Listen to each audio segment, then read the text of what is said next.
Hello students, आज हम देखेंगे बायोलॉजी में जो चैप्टर नंबर 1 है क्लास 9th में।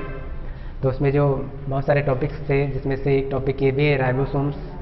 तो राइबोसोम्स देखेंगे होता क्या है। आपको बता दें, राइबोसोम जो है कोशिका में कोशिका द्रव्य में जो है छोटे छोटे कण होते हैं जो उसमें फैले होते हैं। और दूसरी बात एक ये है कि हम आपको पिछले टॉपिक में पढ़ा चुके हैं कि जो है ये आपका जो एंडोप्लाज्मिक रेटिकुलम था, एंडोप्लाज्मिक रेटिकुलम जो था, तो उसमें जो बाहर की जो वलयिक संरचना बनी थी, ठीक है, तो इस पे भी जो है बिंदुओं के रूप में जो है राइबोसोम उपस्थित होते थे। तो एक प्रकार से सूक्ष्म कण होते हैं, ठीक है। ये केंद्रक के बाहर जो एंडोप्लाज्मिक रेटिकुलम बना होता है, तो इसमें जो है सभी राइबोसोम इसके ऊपर होते हैं। तो ये जो संरचना बनती थी, तो वहाँ पे आपको हमने बताया था कि इसे जो है RER बोलते हैं, यानी कि रफ एंडोप्लाज्मिक रेटिकुलम, यानी कि ये जो खुरदरा जो होता है वो इसी के कारण होता है। तो देखते हैं आज ये राइबोसोम्स होता क्या है। तो सबसे पहली बात ये है कि इसकी खोज के बारे में क्या है। तो पेलाडे जो है 1955 ईस्वी में इसकी खोज की थी। और राइबोसोम जो है अत्यंत सूक्ष्म कण होते हैं जो कोशिका द्रव्य में तैरते रहते हैं। बहुत छोटे सूक्ष्म कण होते हैं और कोशिका द्रव्य में फैले होते हैं। तो ये इतना आपको पता हो गया, ठीक है। आगे देखेंगे कि जो इनका निर्माण होता है वो प्रोटीन और DNA से होता है। इनका निर्माण जो है प्रोटीन और DNA से होता है, ठीक है। तो ये निर्माण विधि होगी इनकी कि जो है राइबोसोम किस चीज़ से मिलकर के बने होते हैं। तो याद रखेंगे प्रोटीन और RNA से, ठीक है। आगे देखते हैं। अब देखेंगे इसके टाइप क्या है।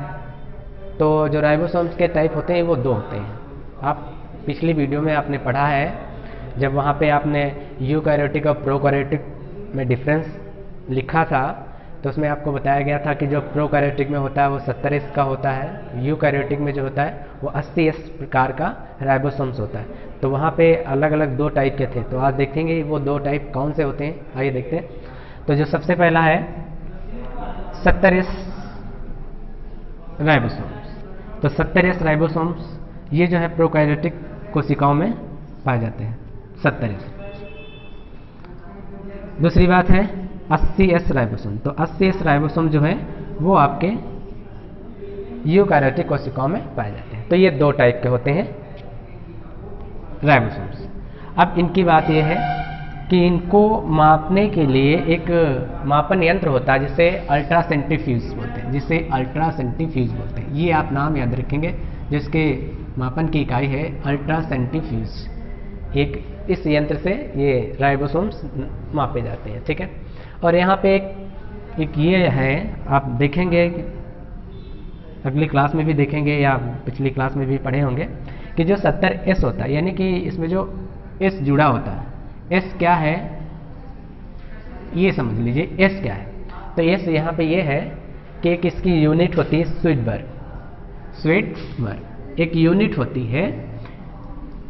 इस यूनिट को ही यहाँ पे S सिंबल से दर्शाया गया है। स्वीटबर्ग यूनिट को ही S सिंबल से दर्शाया गया। तो इसलिए जहाँ पे ये राइबोसोम्स लिखे जाते हैं वहाँ पे इनकी यूनिट जरूर जोड़ दी जाती है। तो इसलिए यहाँ पे 70S और 80S लिखे जाते हैं। ये हुआ इनका 70S 80S। अच्छा, ये हुआ 70S 80S।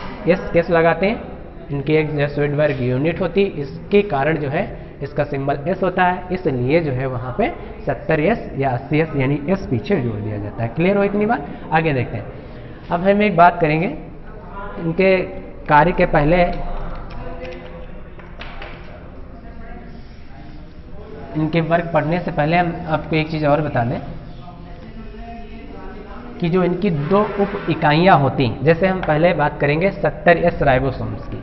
जो 70S है, थोड़ा सा ये भी समझ लीजिए, 70S राइबोसोम, 70S राइबोसोम। तो 70S राइबोसोम दो उप इकाइयों से मिलकर के बना है, दो उप इकाइयों से मिलकर के बना होता है। देखिए, जैसे मान लीजिए ये एक इकाई बना दी गई इसकी, ऐसे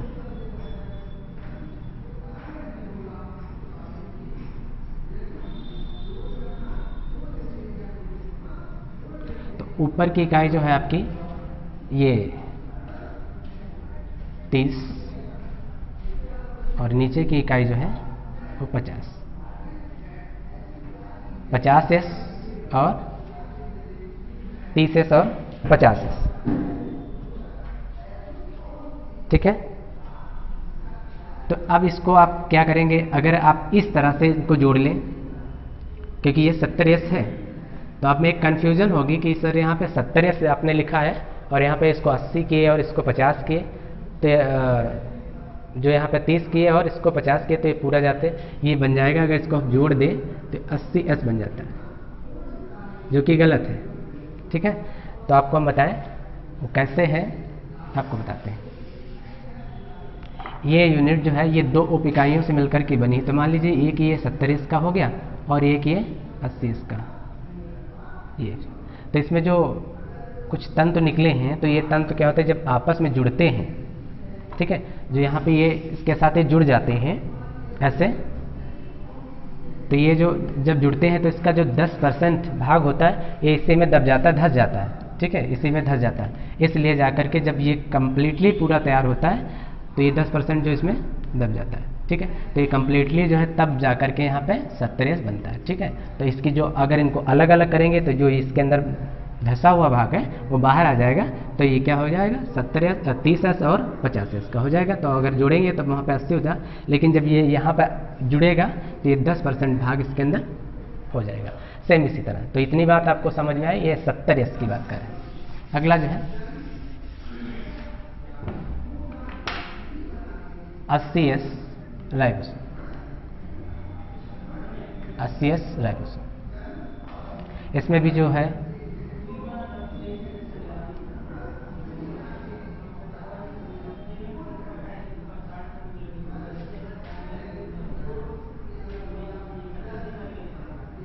ये एक भाग इसका ये 40s का हो जाएगा और एक भाग ये इसका 60s का हो जाएगा। ठीक है, तो आप इसको उस तरह से जोड़ेंगे तो ये पूरा जाकर के 100 बनता है, लेकिन नहीं, इसमें भी जो है इसमें 20% जो है भाग जो है वो क्या होता है दब जाता है। ठीक है, जब इसको अलग अलग करेंगे तो इसके भाग जो है अलग अलग हो जाएंगे। ठीक है, तो ये इसमें 20% भाग इसमें दब जाता है, जिससे क्या होता है हमको पूरा 80s ही प्राप्त होता है, और अगर उस तरह से जोड़े तो ये पूरा 100s बन जाता है ना। उस तरह से जोड़ने से इसको आप मैथमेटिक्स के तरीके से इसको नहीं जोड़ेंगे। ठीक है, तो ये इसके अंदर ये दब जाता है 20%, जिससे ये क्या बनता है 80s का बनता है। तो इस तरह से आप कभी इनकी उप इकाइयाँ कहीं पे मिलेंगी तो आप जो है ज़्यादातर ऑब्जेक्टिव टाइप में क्वेश्चन में पूछा जाता है कि 70s की जो उप इकाई है तो आपकी क्या हो जाएगी, एक हो जाएगी 30s और दूसरी हो जाएगी 50s। ठीक है, और उस तरह से आप नहीं जोड़ेंगे इसको कि इसको आपने 20 जोड़ दिया, इसको आपने 50 जोड़ दिया, तो ये गलत हो जाएगा। या फिर आप इसको 30 जोड़ दिए तो इसको 40 जोड़ दिए, तो ये सब गलत हो जाएगा।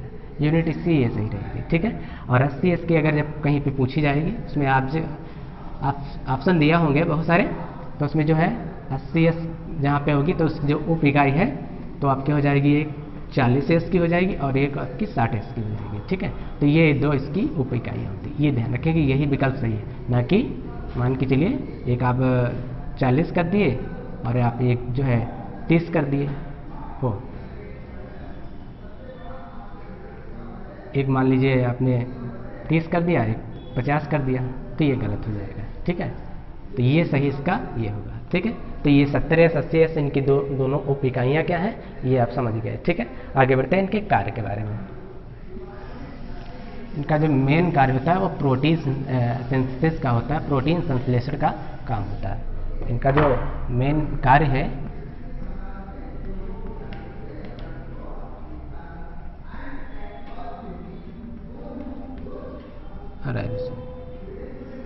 तो उनका जो मेन कार्य होता है वो होता है प्रोटीन संश्लेषण का होता है,